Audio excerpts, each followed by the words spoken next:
Modifications to the minutes. Move approval.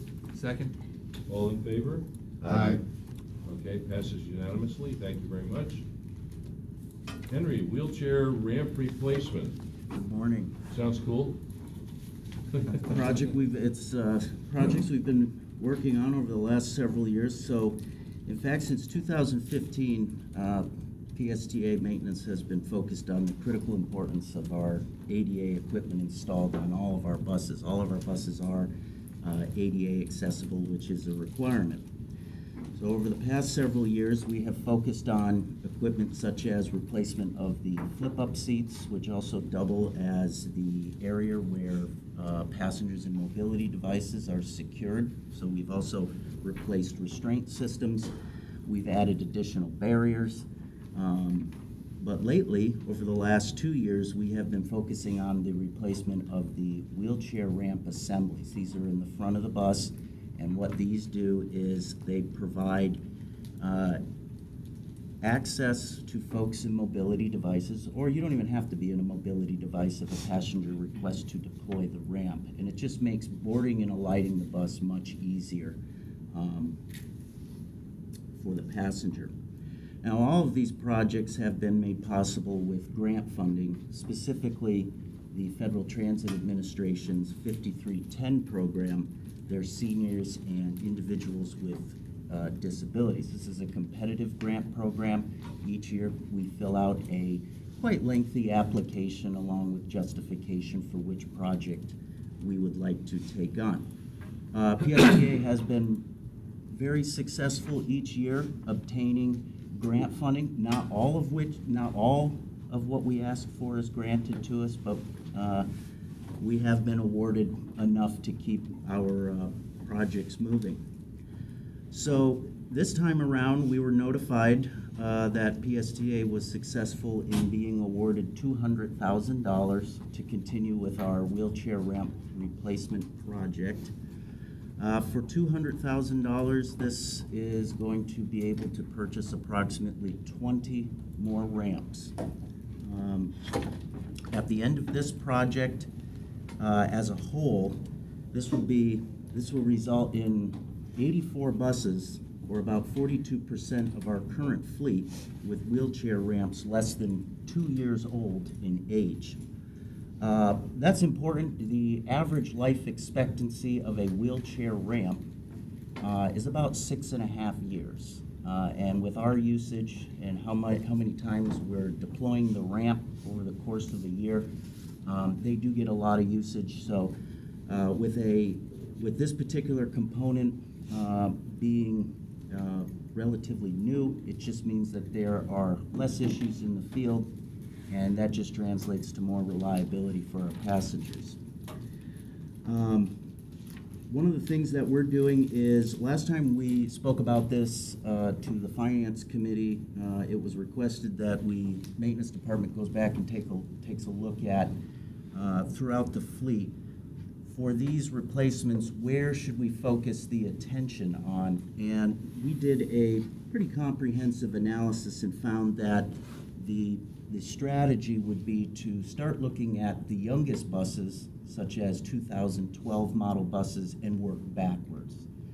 And in order to maximize both the equipment and basically the entire bus as a whole, where would it make sense? And that's where we found. So this project, we've been able to go back and concentrate on our 2012s, our 10s, our 9s, and our 8s. So we're working backwards, and so far this has proved to be very successful. This action item was also presented to the TRAC committee last night and was unanimously approved. Our purchasing department put out a bid solicitation and advertised it in our usual places. We did receive one bid, and it was from Gillig. It's not a sole source, it was a single bid. I know purchasing is researching as to why other possible suppliers did not respond.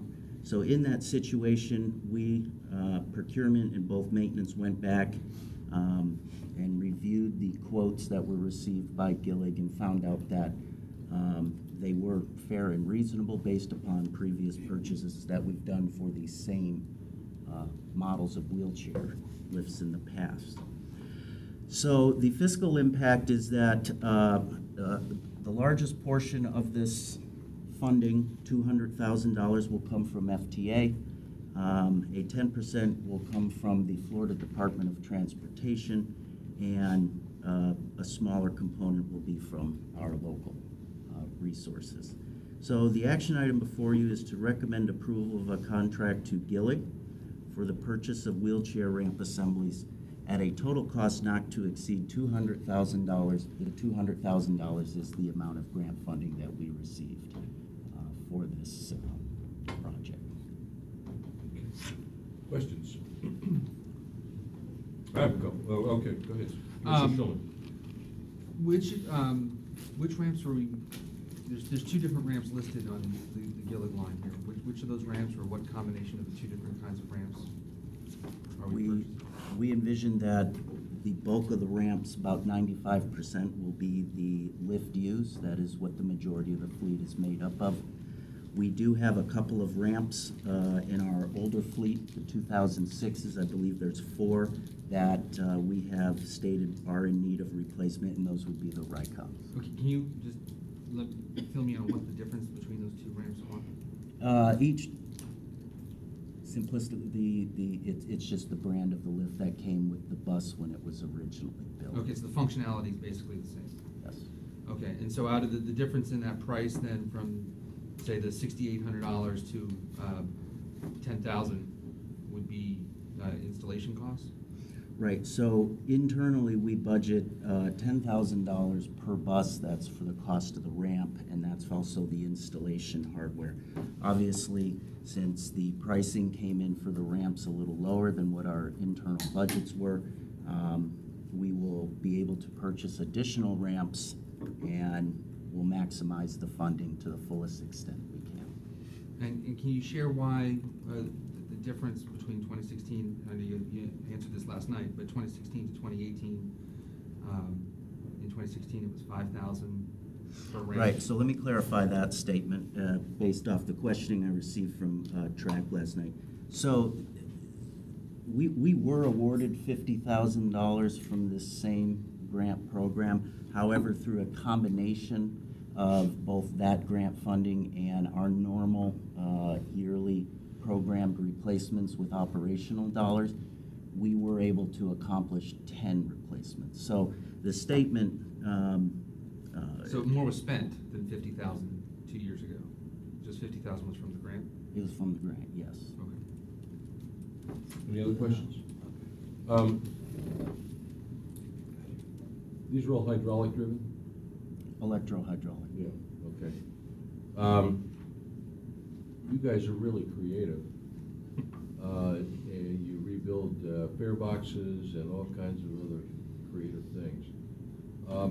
As we work backwards through the fleet, would we be able to, with the older buses that we still retain, not replace, but sort of keep them running through internal repair so that we don't spend $10,000 on older buses that might be going to be replaced within, a short amount of time?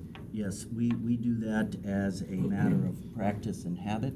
What we found when we went back and did our analysis of which particular lifts were in need of replacement, what we were finding specifically with the lift U's was that it wasn't necessarily the electronics that were experiencing issues. It was actually the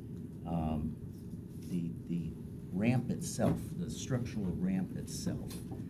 Just through wear and tear, these ramps are made of a combination of aluminum and steel, and just the structural components themselves were in need of replacement. So we've tried to go back and kind of beef up that structural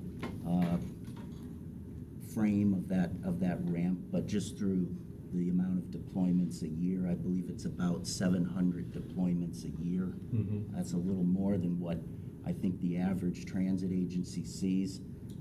That at this point, once that structure is at the point where it can no longer be repaired, it just makes sense to replace it. Okay. And can we cannibalize from some of the newer buses when we replace them? Do we save parts and components so that if necessary? What is salvageable? Mostly the electronics. Mhm. We do save for parts, but again, if what we're finding is that the structure itself. So at that point, it's not worth the effort to try and salvage that. But anything that we do and can either rebuild, salvage, or reuse, we certainly do that. Okay. All right. For those of you who are never in the service, cannibalize is when you steal parts from one entity to put it on another. Move approval? Second? All in favor? Aye. Consent? Okay. Henry, you're the star performer today. Electric bus purchase. So, as a recap, in 2017, the board approved the purchase of two all-electric 35-foot buses from BYD. Before we get into this action item, I'd like to give a little update on where those are. So, tomorrow, I plan to fly out to Lancaster, California, to the BYD manufacturing plant to take a look at our two buses that were ordered as they come off the line for what we call a first article inspection. We'll look over all of them, take them for test drives, be shown how to charge them. A tour of the factory is also in line for our arrival. Those are expected to be delivered at the end of this month, April 30th. And then we are going to spend approximately 3 to 4 months getting them ready for revenue service. Now, part of that 4 months will also be a significant amount of time for commissioning and testing. There's a lot of things we want to validate. Obviously, we want the deployment of these buses into full-time revenue service to be successful, which is planned for October 2018.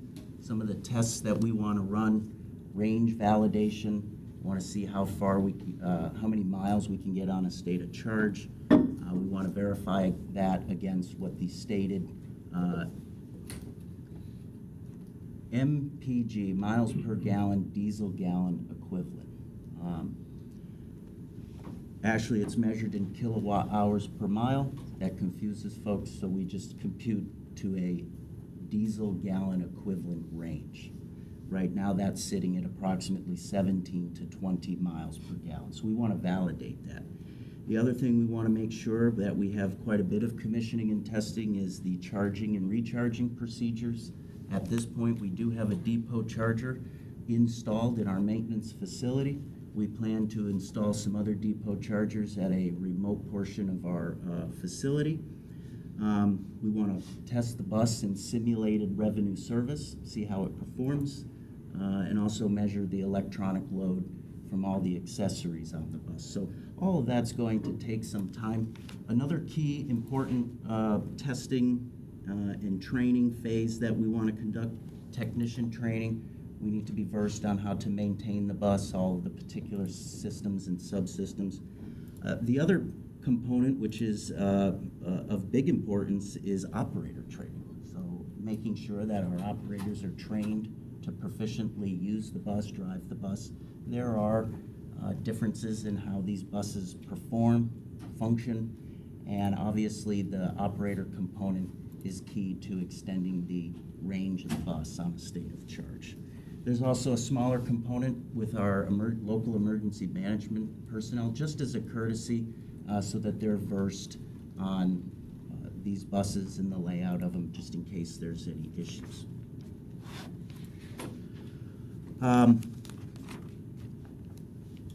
So the action item before you today is PSTA applied for in 2017 for a grant under the FTA's Low or No Emission Program.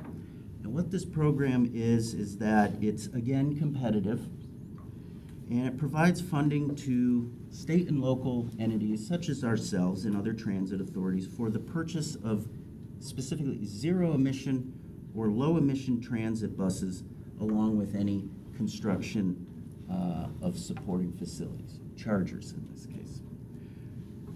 We were notified that we were successful in being awarded $1 million under this program, along with other agencies across the country. And the basis of our application was to continue on with what we're calling the second phase of our electric bus program. So we have 2 coming to us, and this would be an order for another 2, which, if approved, would be arriving to us next year at this time. We feel by having the 2 in service now, we'll have an entire year to collect data, validate, and see the performance of these vehicles and be ready for the other 2. As we always do here when we order buses, we order them from the factory in this term we call turnkey, which is that about 90% of everything that PSTA requires on its buses are installed at the factory. And this has a lot of efficiencies for us here. It means a reduced turnaround time. The only thing we really add to the bus are the radios and the fare boxes. And then just go ahead and check in, make sure all the components are working correctly. Contained in your packet, you'll see a breakout of the fiscal impact. And to recap, the recommendation is to approve a contract with BYD Motors for the purchase of 2 more 35-foot all-electric buses, 2 depot chargers, at a total not to exceed cost of $1.8 million. And you'll see some other additional line items in your packet, some project administration, construction of and installation of those charges for another $200,000 for a total phase 2 project funding of $2 million.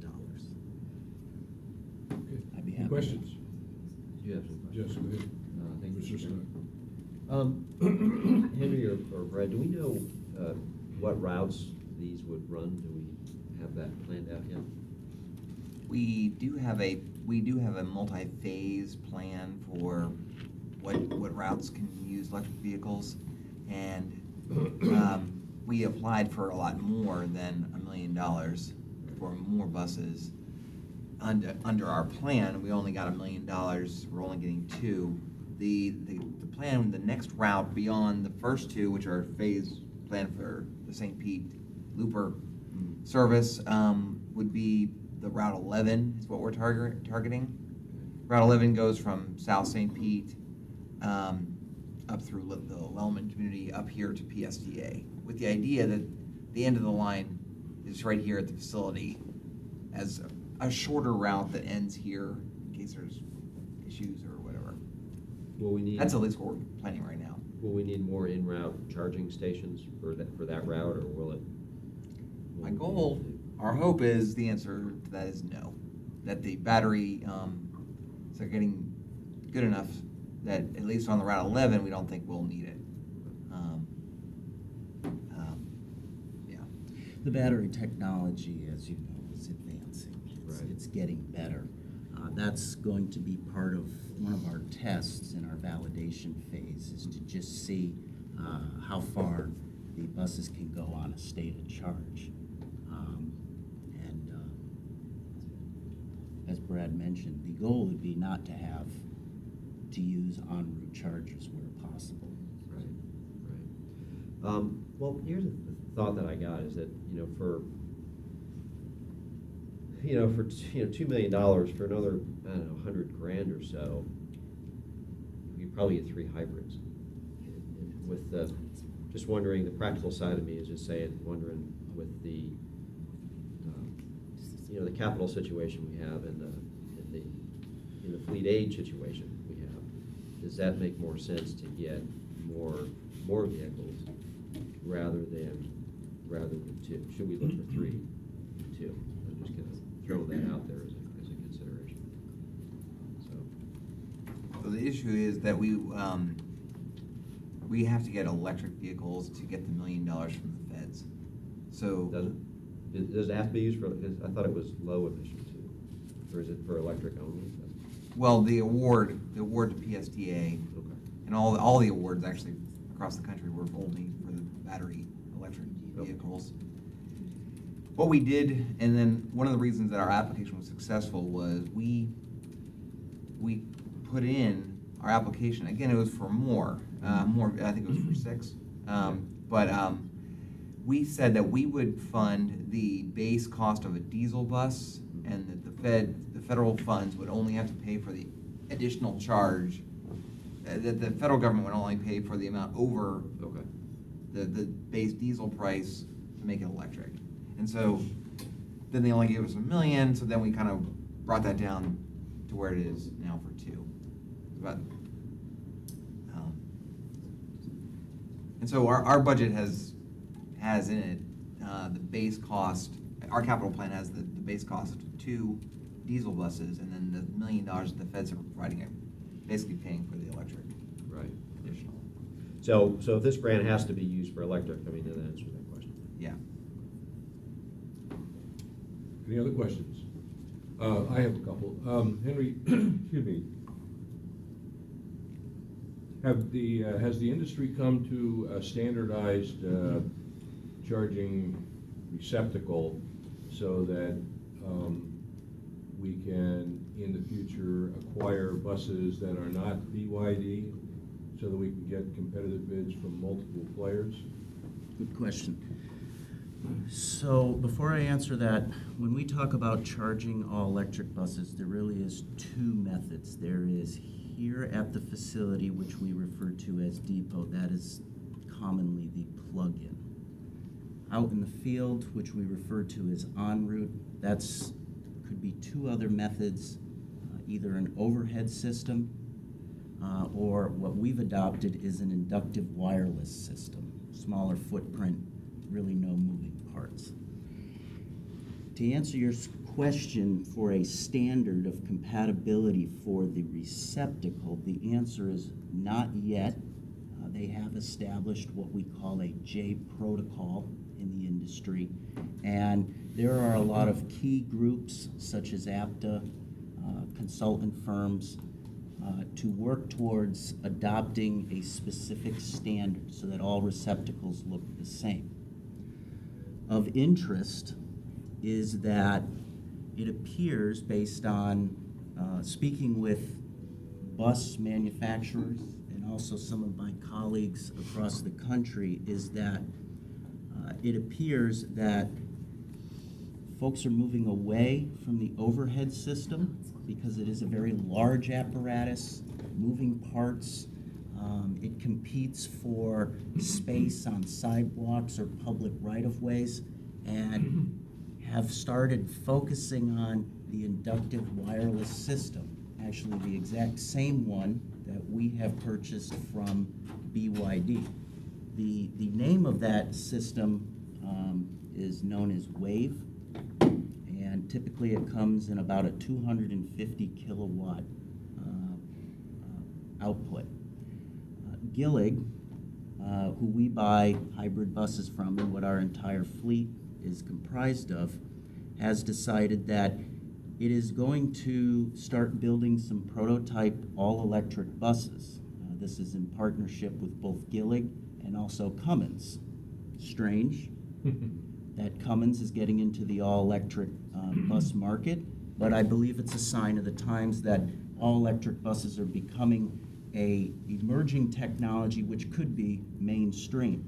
Of course, for those that don't know, Cummins is the largest diesel engine manufacturer for trucking, and also they are the only engine manufacturer for transit buses. I know in Commissioner Scott's fleet, as he runs coach buses, he has kind of a selection of some different manufacturers. All that to say is that Right now, there's no compatibility standard, but I think the way the industry is moving is that the inductive wireless system is actually unofficially a standard right now. So yes, we are making sure that whatever we do in terms of compatibility, that we are looking at that. Right now, it is possible that there are several manufacturers that our charging system en route, the Wave, is compatible with other OEMs. Okay, then the second question that I have is, if we buy buses, continue to buy buses, that you sort of answered my question, they would all be compatible with our inline charging system. Right now, we only are going to do one, but we might have to do others down the line. Even though battery technology is improving, we may have to do one at a far end of the line elsewhere in our route system. But the these two buses we're talking about here would use the Wave system if they were to be placed in service on the route right now that has that Wave technology system coming in. Yes, all of our buses would be compatible Okay. with the Wave system. Okay, good. All right, any other questions? One other Yes, sir. follow-up. Go ahead. I see we have 2 depot chargers, so does each bus needs its own charger, or is there a way that you can charge multiple buses on one charger? Or? So each depot charger has the ability to charge 2 buses. The importance of that is each depot charger is rated for 80 kilowatts. So you can charge 1 bus at 80 kilowatts, or you can charge 2 at 40.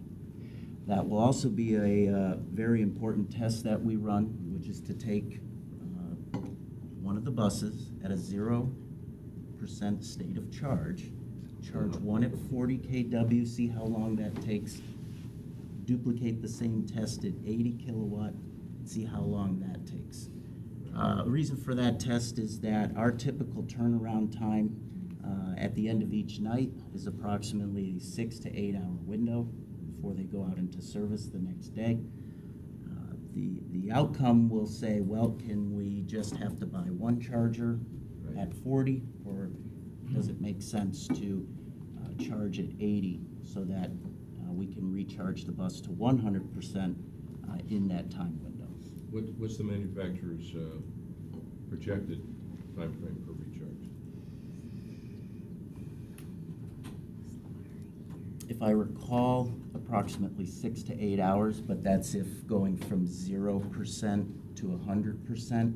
We don't actually believe that buses will be at 0%. We would have to be towing them in. Right. So we're exactly. thinking that ideally the buses would come back to our facility, say, at either 30 or 40%. So there's only, a 60 or 70% amount that we would have to put back. How long did it take to charge up your Volt? Depending on which speed you charged it at, it could be a few hours or it could be probably 8 hours, but never really paid attention because you never ran it out in most cases. So, but certainly overnight you can do it. So I would assume that there's something. I think Commissioner Scott's question is a good one because we want to make sure that we're not limited on being able to turn around the buses.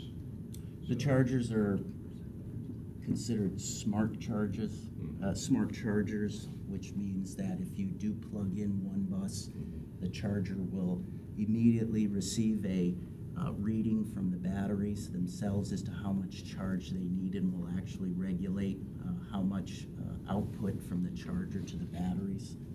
And it does know if there's one bus or 2 buses connected to it. Okay. I'm going to make this. Oh, I'm sorry. Go ahead, Commissioner Schulman. Do you recall what the cost was for the inductive charging? $495,000. So considerably more.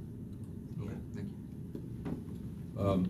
I'm going to suggest that, Brad, when you're at meetings of other bus companies that are buying electric buses, that we really put the strong on sure that there's very quickly developed and agreed to a one charger methodology for charging electric buses so that we can get competitors into the business.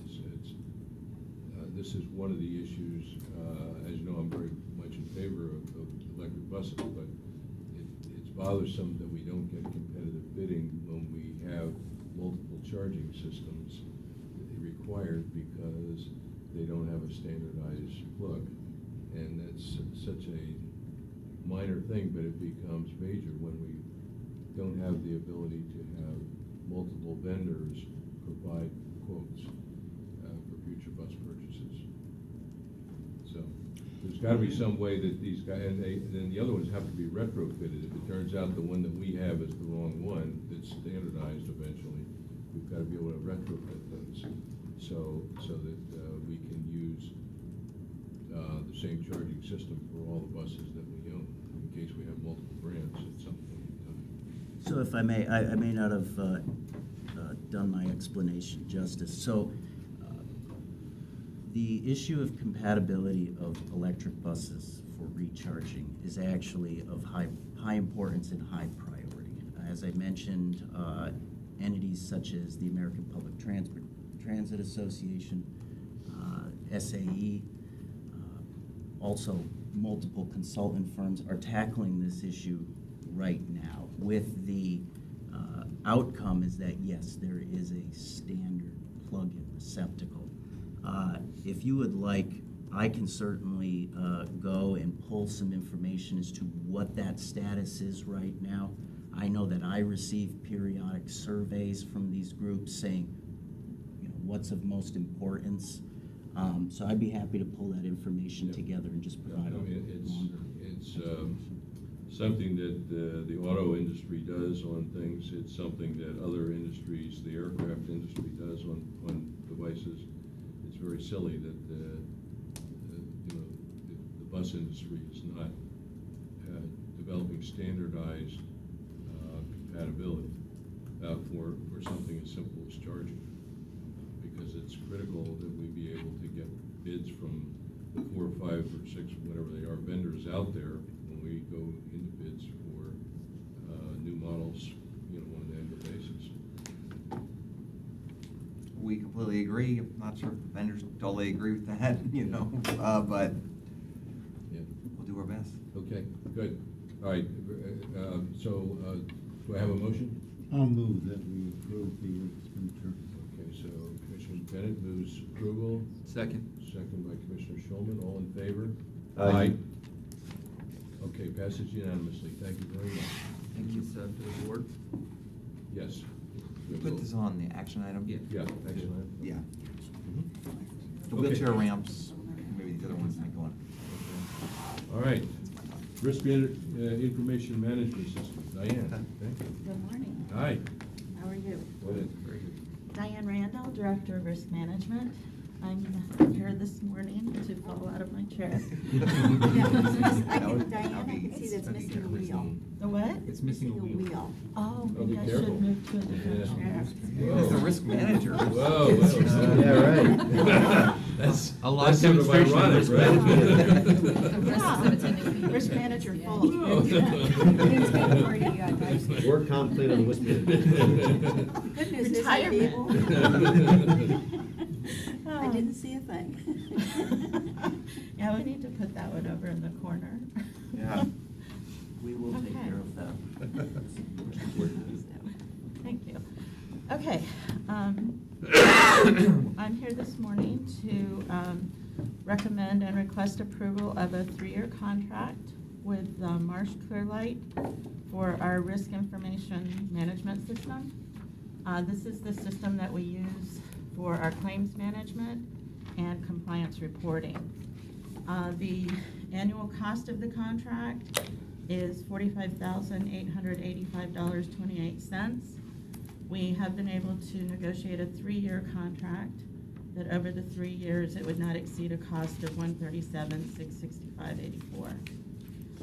So this would be effective May 17th and remain in effect through May 16th, 2021. This will be funded by the Information Technology Operating Budget.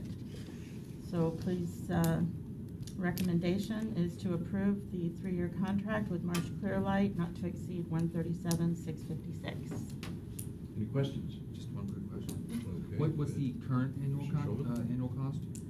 It's 42.5, so, and it was also a 3-year contract. Okay. So it really, for the processes and everything involved, it was a very minimal increase, but it was an increase.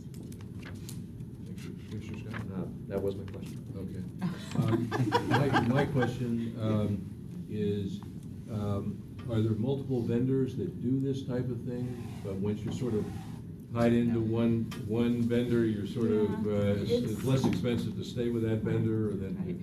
And this is, I mean, when we initially went out, I was not here, but I know Carol Swift, who was the previous risk manager, she did a very good job of vetting what system to use. They've been very responsive to our needs. But yes, there are other vendors out there, but when you start talking about data conversion and moving everything, it can be, retraining. I'm not as concerned with the retraining part because, you know, my staff is pretty savvy with computers, so I don't have concern with that. It's the cost of the data conversion itself. That can be anywhere from, you know, it can be upwards of $100,000 to do that part. Okay. So, I mean, we can always at some point in the future go out just to see what else is out there. You know, personally, we are very happy with this system and what it does for us, so. Any other questions? Yes, Mr. Bennett? Yes, sir. What is the advantage of doing a 3-year contract versus just doing 1 year at a time? Is it the fact that we don't get a raise each year? Exactly, Yes. exactly. Because I can see that your 3-year contract is 1 year multiplied times 3. Right, right. If we did 1-year contracts, it's very, very likely that it would increase Go up every each year. single year, so. Move approval? Second? All in favor? Aye. Okay, unanimous, thank you. Thank you. Thank you, good job. Will that be consent? Say what? Consent agenda? I Consent. think so, Hi, yes. Okay, good morning. good morning. Okay, Heather. My pen. Okay, so this is an action item to recommend approval of a resolution authorizing PSTA to file and execute a grant with this Commission for Transportation Disadvantaged. It's a mobility enhancement grant. We currently have been operating this program for almost 2 years, for about 1.5 years or 1.75 years. Very successful program. We provided over 55,000 rides to date, and these rides are for people to get, they're people who ride the bus who are on our Transportation Disadvantaged program, so they already get a reduced bus pass, and they're able to take the bus on one leg of their work trip, so they take the bus to work, but then their shift gets out perhaps later at night. The program is between 10 p.m. and 6 a.m., and so they use this program to get either a taxi, Uber, or wheelchair transport ride home. Or we have some circumstances where they go to work before a bus system is operating, and so they take the taxi, Uber, or wheelchair ride to their job, and then they take the bus home. So it's pretty straightforward. We're asking you to authorize, the grant was for up to $686,000. I would say that we probably want to change that language a little bit just to say up to. We already actually submitted the grant application, but the main purpose of this is to have this resolution on file so that if we're awarded the grant, the state knows that the board has authorized us to execute the agreement. Unlike most of our other grants, the State Commissioner for Transportation requires the board to approve of us applying for the grant.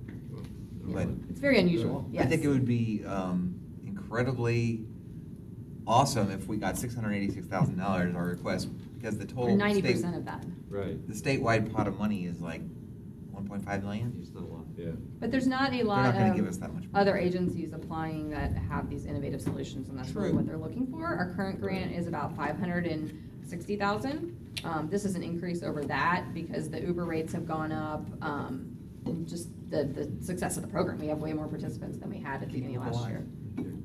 Patty Johnson. Questions? Glamour will Move get us approval? the name. Well, I want to ask a couple of questions. Mhm. Okay. When we do this, we have good documentation to show that, how this is being used and how effective this program is. So we're sort of a leader in this particular thing, not only locally, statewide, but nationally as well. And so I wanted to just ask, what are we doing as far as in our role as a leader, providing guidance and suggestions to other entities around the country in this program, because I think this helps us in terms of being a lead the fleet type company, organization, when we go to get other grants with new and innovative ideas. So what are we doing to sort of get the word out about what we do in this particular type of program and other things that we do that are very innovative? A lot. So we participate, as you know, we have this program, we have our Direct Connect program that uses taxi, Uber, similar providers, and then we also have our Sandbox grant program, which is the on-demand paratransit.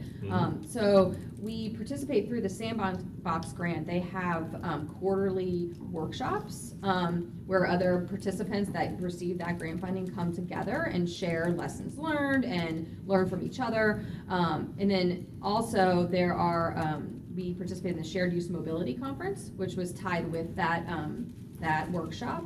And that was open to anyone around the country, and it was a really interesting conference. And people do know about us. There's a transit center, a shared use mobility center, and they're doing case studies on our projects. Bonnie Epstein, who's our project manager for these kind of innovative projects with the TNCs, she's probably on the phone at least once a week, talking to someone who has an interest in one of these programs and just sharing our experiences. So I'd say we're definitely, like you're saying, at the forefront, and people do know who we are, and we are out there sharing with others. Good.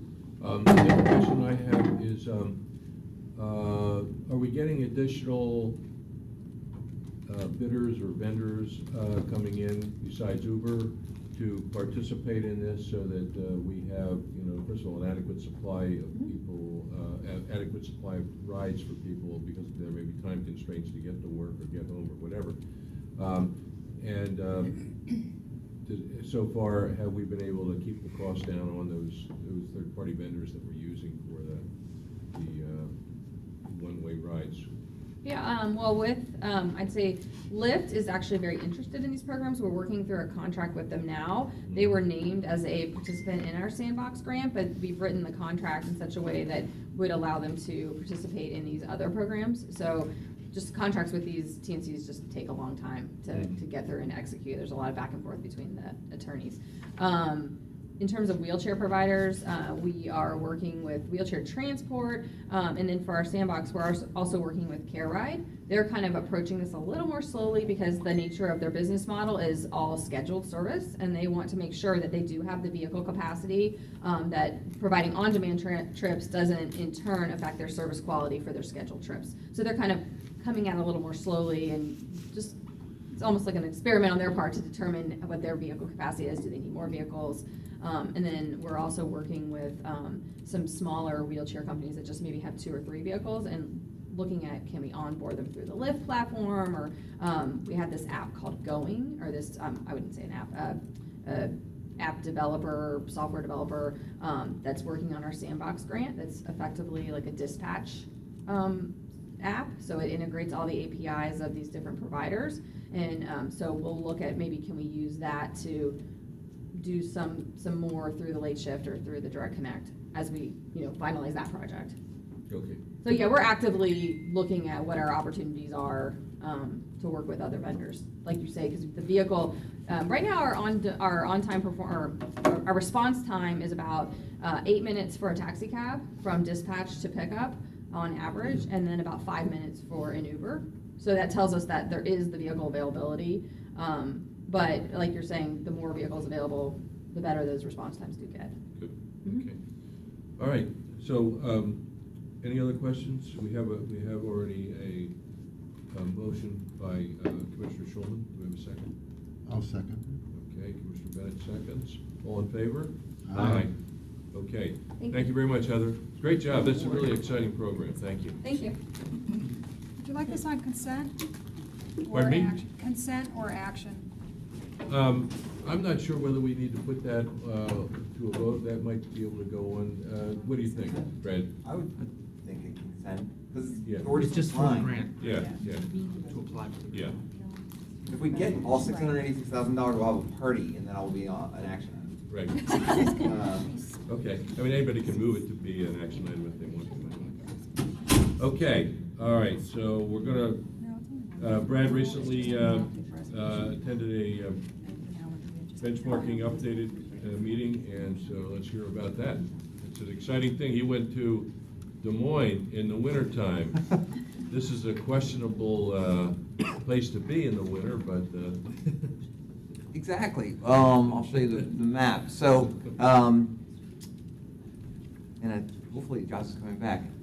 So PSTA participates in this thing called the American Bus Benchmarking Group. And this is, I try to give the board, I hope we have time next week to give this presentation or an abbreviated version of this presentation to the full board as a once-a-year update.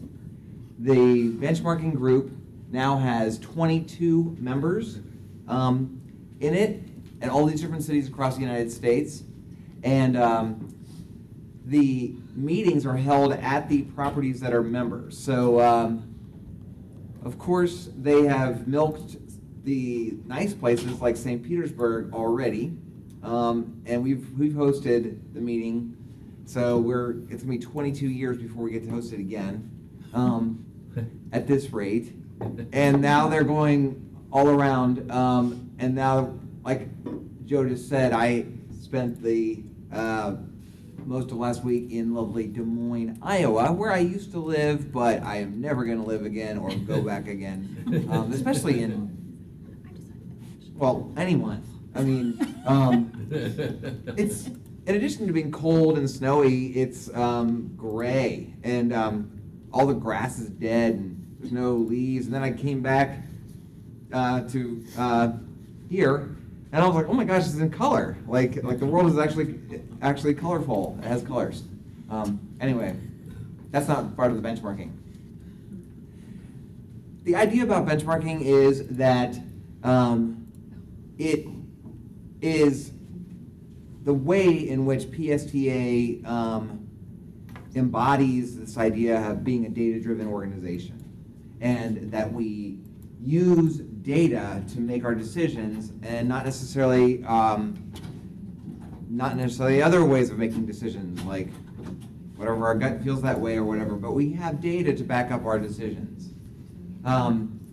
This benchmarking system is well known now in the transit industry. There's 22 members, but there's always members, there's lots of other transit systems who want to get involved. Transit does have a database. The federal government requires us to submit a whole bunch of data to the federal government that leads to formulas that drive how much money we get in grants. But that data is very questionable. The data that the federal government uses is not questionable. It's audited. It's required to be audited by your auditor. But all the rest of the data is not really apples to apples. And I think Henry and the maintenance folks can attest, and other people can attest, that the National Transit Database data is not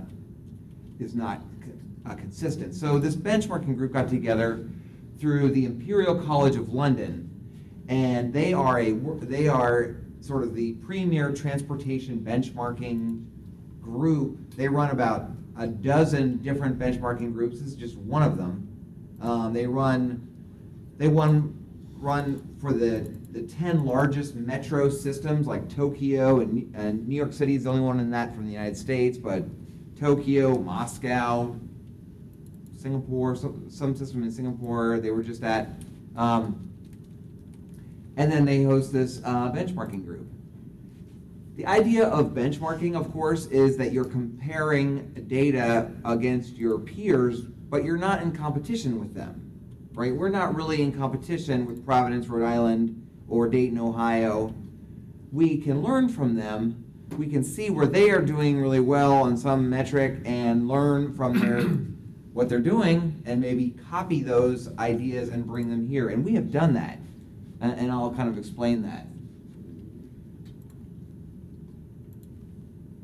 Obviously, lots of people say, well, there's lots of things that make St. Petersburg different than Dayton, Ohio, or Des Moines, Iowa, and that's true. There's lots of things that make us unique, and that's the answer we always get from even our own employees. Well, Brad, we're totally unique. No one has the problems that we have, and that's usually not true. But there are some things that they call the context of where you operate. So this is one of those. There are transit systems out there that really are focused on work trips only, like Des Moines, Iowa, where they run a whole bunch of service in the morning and a whole bunch of service in the evening rush hour, and they run hardly anything in the middle of the day. We're not like that here in St. Petersburg. This is a comparison of your peak factor, when you have the most amount of buses out on the road versus the least amount. If you have the same amount of buses all day, then you'd be at a 1. And SP, that's us, St. Petersburg, you can see we're at the low end. We have a very consistent amount of fleet out there. That's because Pinellas County's development is not really a downtown CBD where everybody works and then suburban commuters in and out. We don't really have that. We have jobs all around the county. We have tourists up and down the entire beach. And that's how our service operates. These systems over here, they pretty much operate to a major downtown. You can see that all the other systems, these are these other systems, but they're anonymous in all my graphs. That's a key requirement of being part of the benchmarking group is when I present this in a public way, it doesn't really matter whether S is Dayton or Providence or Utah or Chicago. It just matters what we are and how we compare. We're only looking at this to how we compare. And that way a reporter who is watching our live stream right now from Utah is not going to call up and say, well, I see that Utah is really bad at that or something like that. We don't want that. Another sort of context thing that really is not comparable, but I put this one in here because I think it shows that this is a really good benchmarking group for PSTA because we're right in the middle, is how much bus service we have, or how good is our bus service? That's a question we always hear. We hear from a lot of customers that our bus service isn't very good. This is a metric that is the total miles of bus service per road mile that we run on. So if a road is 5 miles long and we run 3 buses on it all day, we'd run 15 miles worth of bus service on 5 miles and the ratio. And you can see there are some really good systems and some really low frequency systems, and we're right in the middle. We also get a lot of questions from you, board members, and other people about our system and how we compare, and we can use this data for that. One question, especially Commissioner Scott has asked a lot lately, is about our staffing levels and how many staff we have. And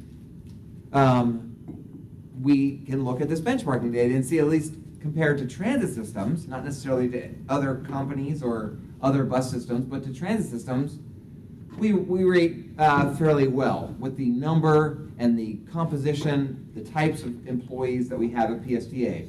So this dark blue here is drivers, and you can see that it ranges from 75% of a workforce down to 50%, and we're right there around 62% of our workforce is drivers.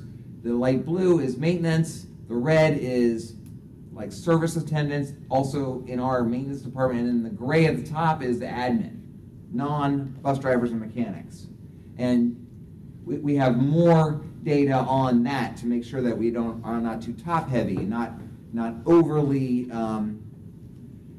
have too much overhead.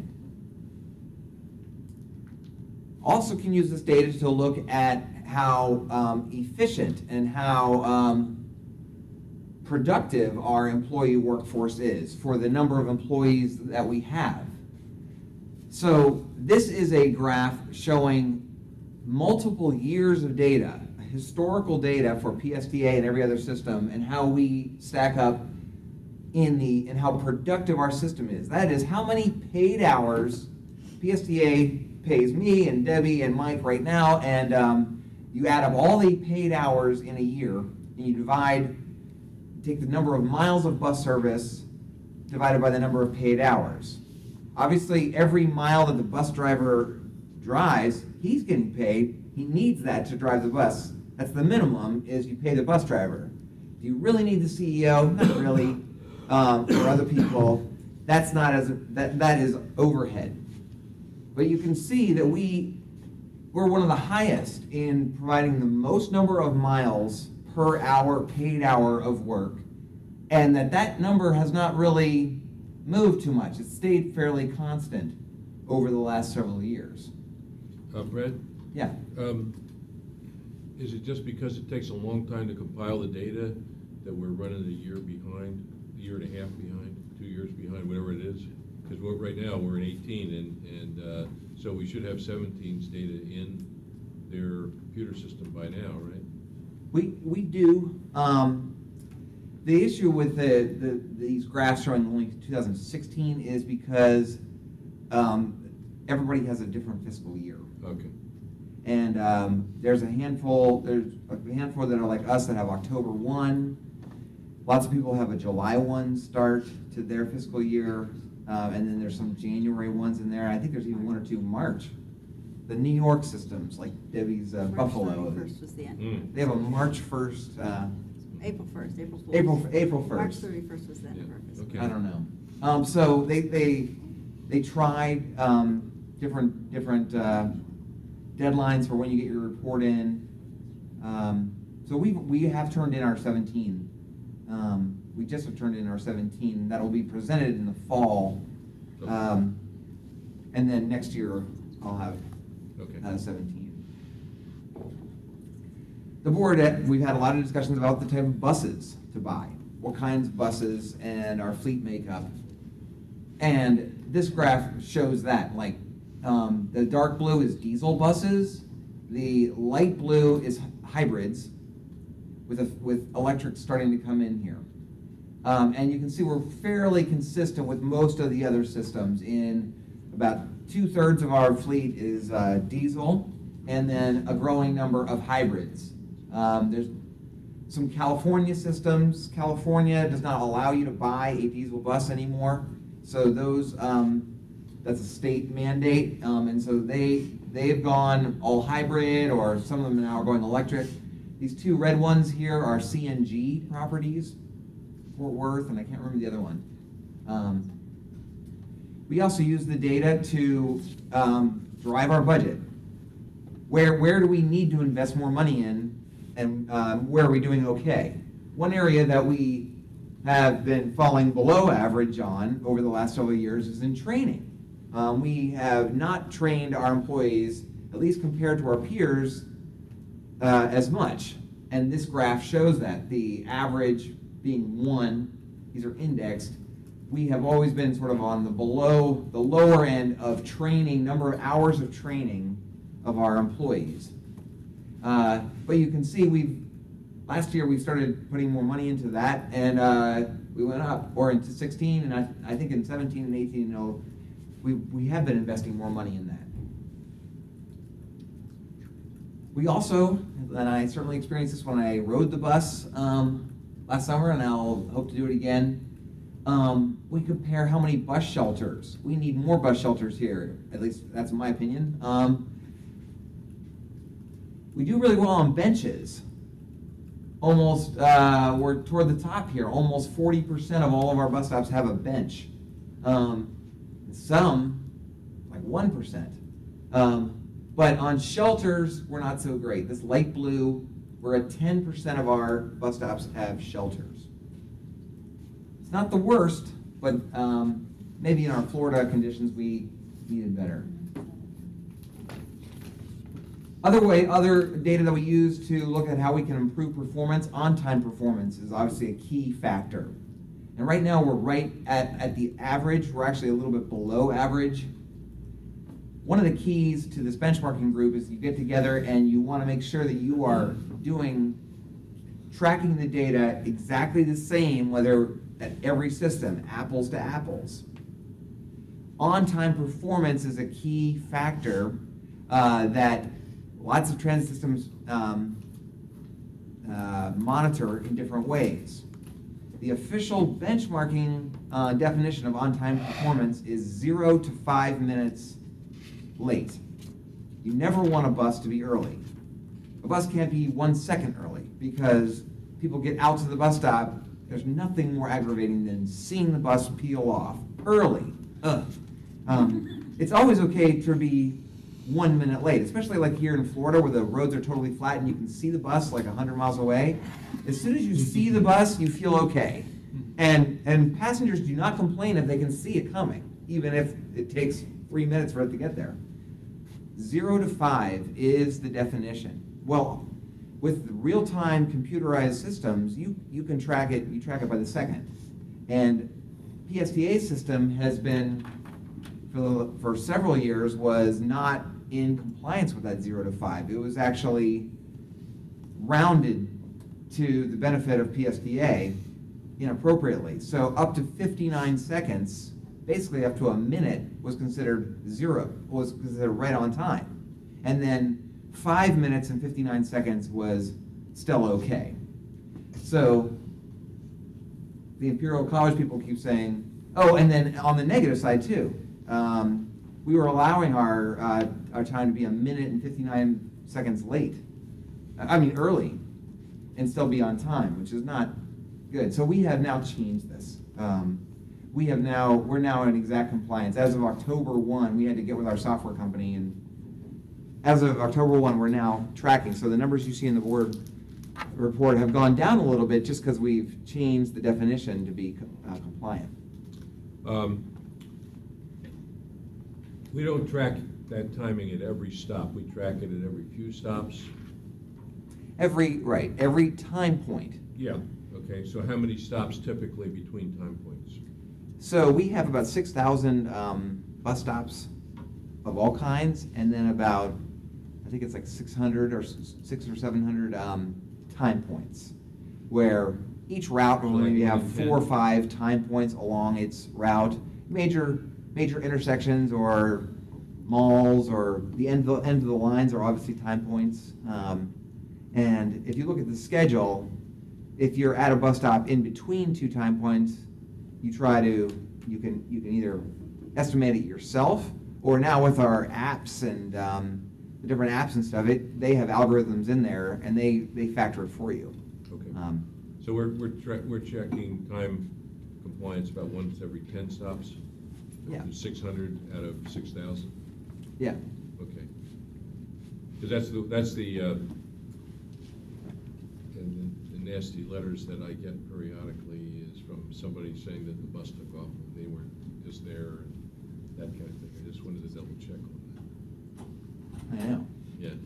It gets more complicated because at the end of the line, the passengers don't care if you're early. They would, if it's the end of the line stop and people are only getting off, and then maybe the bus sits there for a few minutes and then before it leaves, the passengers would love it for you to be a little bit early to its last stop. So that's part of the definition. You don't have to count. You don't have to count the end of the line earlies.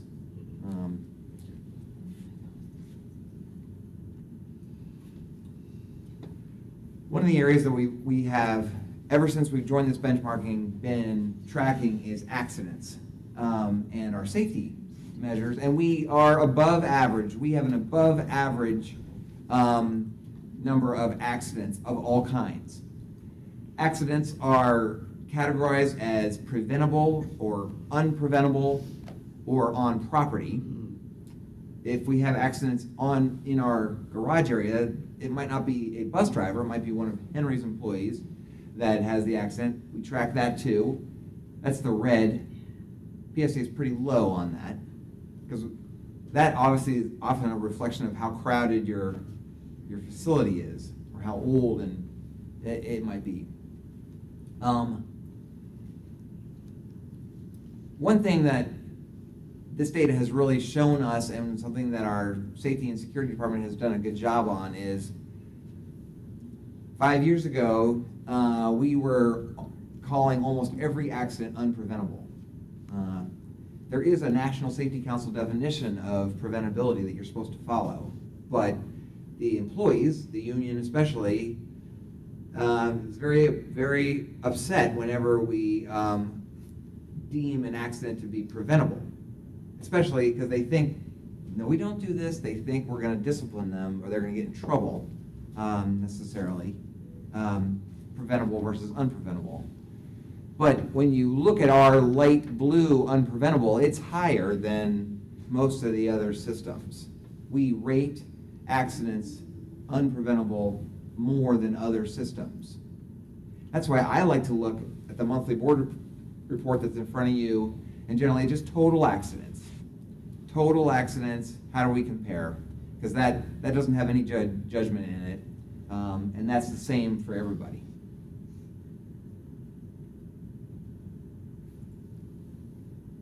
You can see the number of accidents has been going up at PSTA. This is an area that we are focused on heavily now. And actually, in the last year or about 15 months, it's been going down some through safety initiatives that we've been launching. Hey, Brad? Yeah. Do we know what type of accidents mostly comprise that? I mean, is it side swipe, lane change? What is it? We do have that data. Benchmarking doesn't collect that specific, but I know our safety folks have that data and have Just wondered if there's looked at it.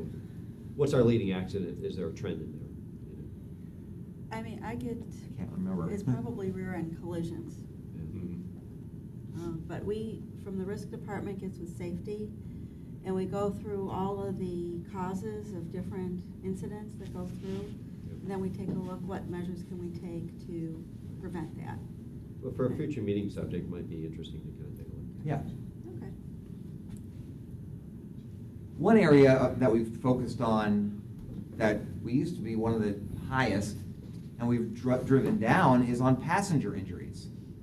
PSTA has an older ridership than average, just because Pinellas County has got a higher average age. And folks, as Diane well knows, slip and fall on our buses, on the bus, more than they do in other places, especially like Eugene, Oregon with students, and other more yoga savvy people that can surf better. But we have made a concerted effort to work with our operators, work with the schedules to ask them not to peel out of a bus stop before everyone's seated or holding on, and other initiatives like that to try to reduce the number of passenger injuries, people falling down on the bus. And you can see how that number over the last 5 or 6 years has been going down at PSTA. Well, a lot of the other ones have been going up. Last but not least is sort of the one thing that we are known for is our finances. First, as far as how our fare compares, we have one of the highest fares for a bus system in the country. We're up here at $2.25 as our base fare. That is only beaten out by two systems that are $2.50, and they both have rail. That's Salt Lake City, and I can't remember the other one. Cleveland, I think, have $2.50, but everybody else is below ours. Now, one thing that we like to track The other thing is that you see these transfers are free. At PSTA, there's no free transfers. If you take 2 buses, you have to pay $2.25 again. That's why the number one thing that people buy is the day pass for $5, because then they can transfer. But it's still more than two buses. It's like a little bit more than 2 buses worth. That makes us even more. We do offer, obviously, lots of customers pay less than that. You get the TD bus pass for $11 a month. So this is the total revenue we receive from customers divided by the total passengers. So how much do we actually receive? We don't receive $2.25 per customer. All those TD folks are giving us less. The UPass students are free, are riding at no cost, or we count the revenue we receive from that, but it's less than $2.25. Seniors and people with disabilities pay half price. The actual amount that people receive, we're right around average. It is around $1, a little bit more than $1 per ride. This is 2015, and then this is 2016. We're moving up. Our average revenue per customer, even though our ridership is dropping, our revenue is not dropping as much, and our average revenue per customer is going up pretty dramatically, and you can see we're moving up the rankings here in that. Brad? Yeah. Is any transit agency in their benchmarking group or anyone that you ever know of lowered fares and to see what that had an impact on ridership? Has anybody ever done that? I mean, because we've experimented with the month pass sales and have good success with that. So Yeah. I'm just wondering, has any agency ever lowered fares, and what was the effect on? Well, the one that I know of that's in the benchmarking group is Rochester, New York. Lowered their fare. They are one of those systems that has a major central CBD, and lots of their folks were transferring, were coming downtown and transferring, so they lowered their fare to $1, and they made a big fanfare over lowering prices, but then they got rid of the free transfer, so it's questionable. Whether they really their number didn't really change. Their number of revenue didn't change. In addition, they have an enormous percentage of their ridership is public school students. They transport the school, well, they were transporting the school students, and they weren't paying. So I don't know if that's a great example. There's some transit systems that have gone fare free, even here in Florida.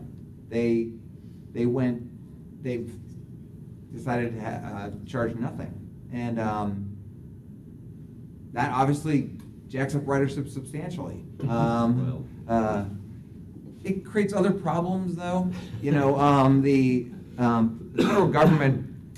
I know that Indian River County, over on the east coast of Florida, is fare free, and something I didn't realize, but the manager was telling me, well, the problem with that is the federal government requires you can only charge your paratransit customers 2 times your base fare on the regular bus. Nothing times. So 2 times 0 is 0. So they're really having a problem with their paratransit going through the roof.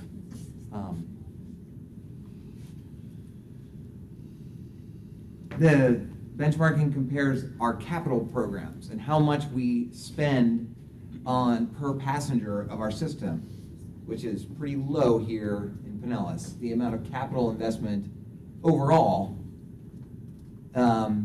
is definitely toward the lower end. That's not necessarily a good thing. What is a great thing is our cost, our operating cost, and how efficient we are.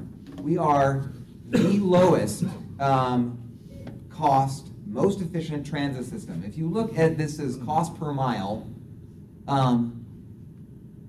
and you compare us to A, the highest cost, we're basically providing 3 times more bus service for the same amount of money here in Pinellas County than that other city.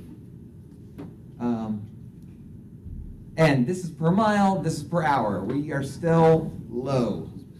Does this, the guys there on the left, do they have rail systems or just only bus? Only bus.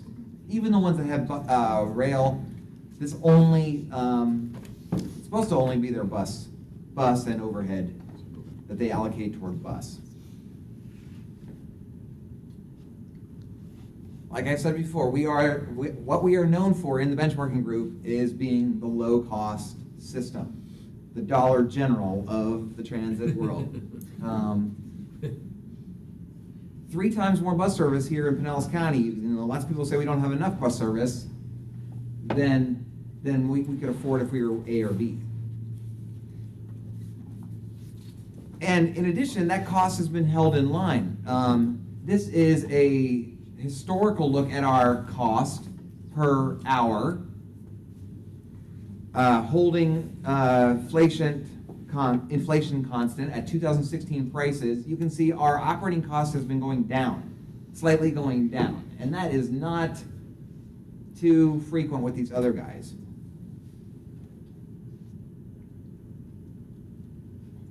Then it breaks it out. Where are your costs? Are your costs by different departments and different functions in line? Driver costs, fuel costs, maintenance costs, and then admin. So the thing I look at mostly is this dark blue at the top and make sure that we're kind of in line there on admin.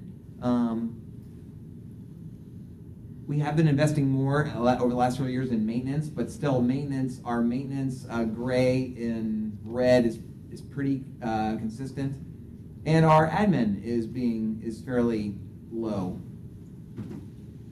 This is actually just breaking out the history of our admin costs, our non-driver, non-maintenance costs, and you can see that has been holding steady, not going up dramatically. There was this one black spike was 2014 when we did have increased marketing expenses related to Greenlight. But then since then, it's come back down. The benchmarking people put this beautiful little chart together that shows the green is good and red is bad. And there's, we are over here. We're all green. As far as all these different kind of cost measures, holistically, there's us and I think it's Flint, Michigan, are the only 2 all green. I just came back from this benchmarking meeting out in Iowa that was specifically on paratransit. So I threw this graph in. On paratransit, we're very efficient as well. We're the lowest cost paratransit system as well. Even though our contract with CareRide, we pay for every new rider, every new trip, $30-some if they're requiring a wheelchair accessible van. That is the lowest cost overall, is what we're doing on paratransit. We're 1/4 of the highest cost folks. I think this is my last slide. I'm into this. I know some people are not so into this, but this is sort of my sympathetic slide because I understand how challenging some decisions are on the PSTA board and for our budget. We have a tough job here because so much of our funding is local funding, is our property tax, and is our funding that we control.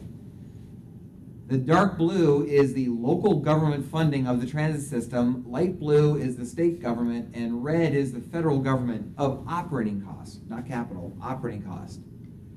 You can see there's some systems over here that their boards have it easy because the state is pretty much paying for the whole thing. To run a new route, they only have to put in pennies on the dollar locally because the state is picking up the tab. Not so much with many of the systems, including us. The state, we do get a little bit of state funding, and then this red area is very important because the federal government gives us an amount of money that they really, at least historically, have intended for capital. But they do allow you to use a lot of it for operations if you want to. And we can save local funding by basically deferring capital projects and taking our federal money and using it to run the buses, to run operations, which is not a good practice, because then you don't have a capital program. And several years ago, when I got here, that was like a big focus of the PSTA board. Let's see if we can get rid of relying on the federal money for our operations. Well, we were in the middle of the recession, and that was just not possible. We had to cut the bus service significantly if we did that overnight. And you can see that there's not one system in the benchmarking group, and it's pretty much ubiquitous across the United States. Nobody is going without using some federal money for operations, but ours has been going down, and we've held it in check. It's one of the lowest, so that's a good thing. So the way that we've actually put this into practice at PSTA, I'm really proud of this. Part of our performance scorecard system actually uses this benchmarking system. Not necessarily specifically to improve on any one particular area. The idea for the performance scorecard is that we're using this data, that we're not just ignoring it and just letting Brad look at spreadsheets all day, that the organization is using data to make their decisions. So the metric that we came up with for the scorecard was focus on areas. Can we improve on areas that we are below average on? Can we do stuff and focus our attention as management on our poor performing areas? Not necessarily on our great areas. That's what we love to do. We love to just focus on the stuff that we're really good at. But can we focus on the stuff that we're not so good at and make that better? So the benchmarking program puts together this nice little summary.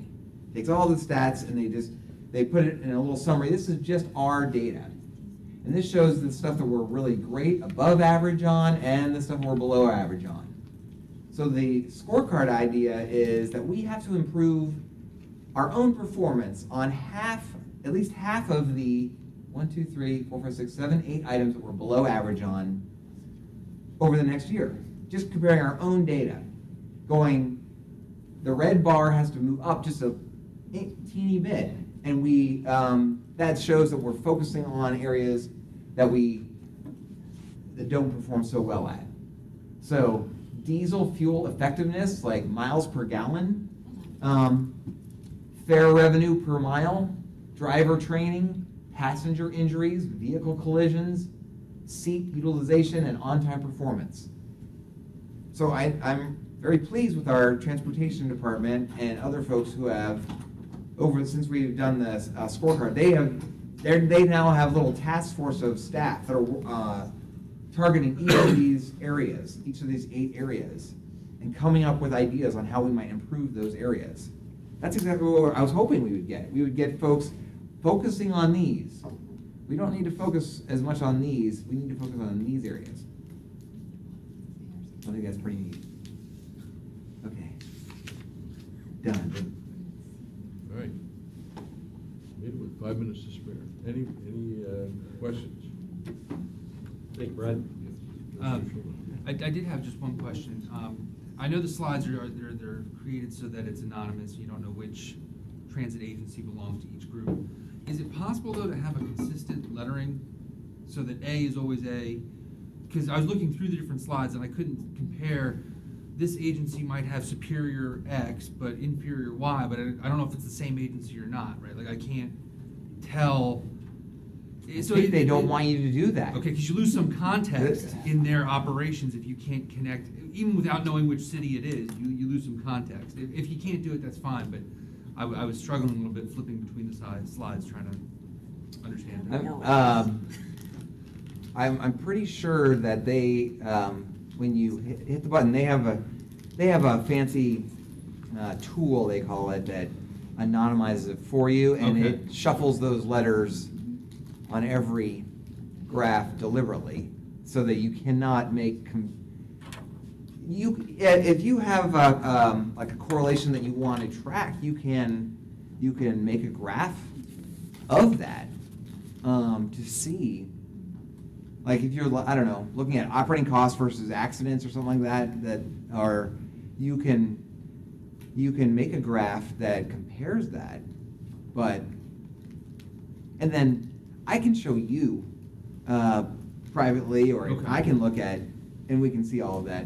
It's just not publicly, or there's other consulting firms that want all this data and stuff like that. I understand, I just, I was feeling a loss in some context between the different charts, but. I personally got in trouble making this presentation, and I had Rachel help me. They have a new chair of the benchmarking group every year, and so this year I'm the chair, and this is the year that I get yelled at by the benchmarking people. Like, my first PowerPoint that I had for this committee presentation, it did keep the letters the same and stuff, but Okay. they were snooping I don't from want you to- London online, and they saw my PowerPoint, and they were like, "You violated it." So, Lindsay, if you're watching, don't yell at me. Okay, thank you. Any other questions? All right, thank you. Overall, I think what this does is show that we're doing a pretty good job, and given the financial constraints that we have, we're doing a really good job. So, Yeah. good work, everybody. Deb, can you give us a 3-minute synopsis on the financial stuff? Absolutely. And the award? And the award. And the award. Yes, we just Got got it, this double look. week our budget award from GFOA for the 2018 budget. So Great. very excited about that, as we're busily working on the one for 2019. I'd like to commend not only Michael, but Nelson Dort and Lamari Martinez for the work that they did to actually put all this together and make it happen. So with that, as we start to look at our budget for the month. Make sure you bring that next week, too. Oh, okay. Yeah. Yeah, we could do that. Carry it around with you everywhere you go. Yeah. We do. And we have a nice little plaque, and we're all excited. But for the month of February, we had a deficit of 1.5 million compared to the budgeted deficit of $1 million. About $425,000 under budget. About $446,000 of that relates to grant funds that we have not yet received, but we know we will. It's a timing issue. So without that, we would have been primarily right on target to budget. This is the first month, I think, this year I've had to report that passenger fare revenue is under budget by about 10%. We saw an improvement, you'll see in the month of March, still under budget, but not to that extent. On the expense side, we were under budget by $100,000. Pretty much under budget in a lot of areas. One of the areas that we were just talking about that's a very good success is our TD late shift. That in the expense side is over budget. Last year, it just keeps improving and growing on it, so hopefully we'll be able to get the full amount of the grant this year to continue that program and its success. But overall, we're doing extremely well on a year-to-date basis. We have, as of this point in time, a very positive variance to our budget of $832,000. So hopefully we'll be able to continue the rest of the year on track with that. Are there any questions on the 3-minute summary? Questions, anybody? Is there any area where we are under budget where we have a grant or something like that where we sort of need to use it all, or else we lose some money? No. On the operating side, we spend it when we get it. FDOT is typically very tardy in getting us the money for the fiscal year. Their fiscal year starts in July. We typically don't get the money till sometimes November, but we spend it all within the year. Okay. On the capital side, Pam has been tasked with getting our older grants closed, and she's successfully closed, I will say, 3 grants. I promised I would sing to her today since I did a happy dance the other day for each grant. But, so we're closing out. We don't have the issue some of the other agencies do, that they've got stagnating grants. Okay. I'd still like to make it better than it is, but Pam's done a great job Good. getting that done. Okay. All right, any questions? All right, thank you very much.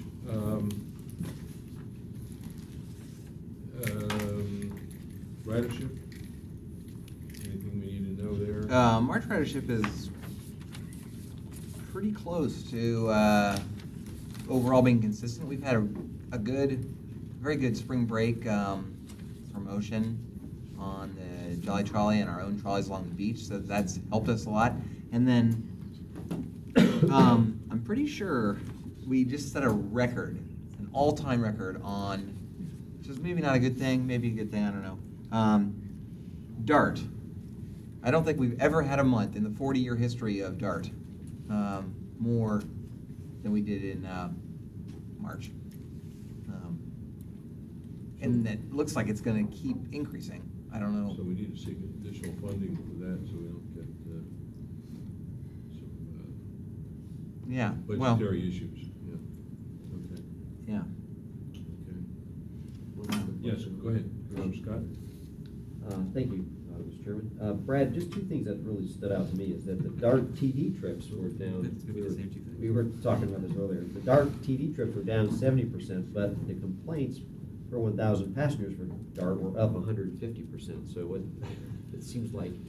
Yeah, so the DART TD trips, we investigated that last year. There was, yeah, as you can see, it's very low. The number of DART TD trips is very low.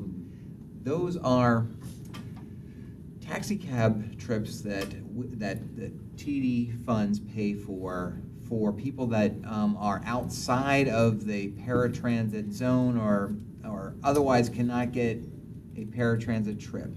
And if Ross was here, he could give you a better example. But the thing was, there was like 2 or 3 dialysis centers in Pinellas County that figured out some kind of scheme that they could get these cab rides for their people cheaper, because they were paying for their people. The customer was not paying. These dialysis centers were paying, and they could get a better deal and cheaper on the cab. They schemed the system. They schemed it, and then that drove the number last year up to the 900. It has been so steady at 200 and something every single month, and then it spiked for like it's back down under control. That's what that is. On the complaints, yes. They were complaining about that. No. The issue there is that it's a very low. We get so few complaints on Air Ride. So what that 34 up from 13 reflects is like 9 complaints versus 2.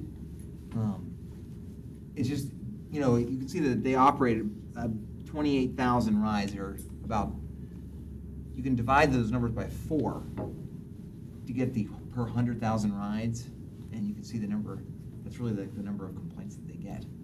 Is very low. And so it looks like an enormous increase. I mean, it is an enormous increase, but it's off of a low number. I mean, is there any trend in that complaint that we need to be worried about? Ross, I see you joined us. Do we have any complaint trends that you're worried about? Hi there, all. So I don't have any complaint trends I'm worried about. What I can tell you about the complaints is that the majority of them are not valid complaints. So it is, public transportation is a shared ride service. It is a 30-minute on-time window, but people tend to think of it as, this is my ride. So I have a 2 o'clock appointment. I got a call yesterday complaining, my ride was 2 minutes late. Okay, this is public transportation. Our buses not every bus is on time. Not every single care ride's on time. 98 to 99% are, but once in a while it's going to be late. So the majority are not valid complaints. We may get 2 to 3 valid complaints a month, and we're taking up to 1,200 plus people a day. So I don't see any trends to worry about. Thank you. You ought to put a little asterisk beside those kind of wacky numbers or something so that we can explain it. If it's statistically significant, but not actually significant. I don't know. A complaint is a complaint, right? Yeah. Okay. It's in the eye of the beholder. All right. Okay, so So thank you, everyone who was here, and we'll see everyone next Wednesday. Thank you. Thank you to our own I was at presenters, the so Focus. good job. Last Friday, or week before. And this is Show off that thing Clearwater next was week, there Debbie. talking All right. about all the activities Don't let Michael in the carry it, it's heavy. country and whatnot. And I went to their website, and so they're talking about bringing people here, they list things to do, but they don't, there's one page where PSTA has like a sentence and a half of how to get around St. Peter's, Clearwater, Pinellas. And so our visitors that are coming here, we're not even telling them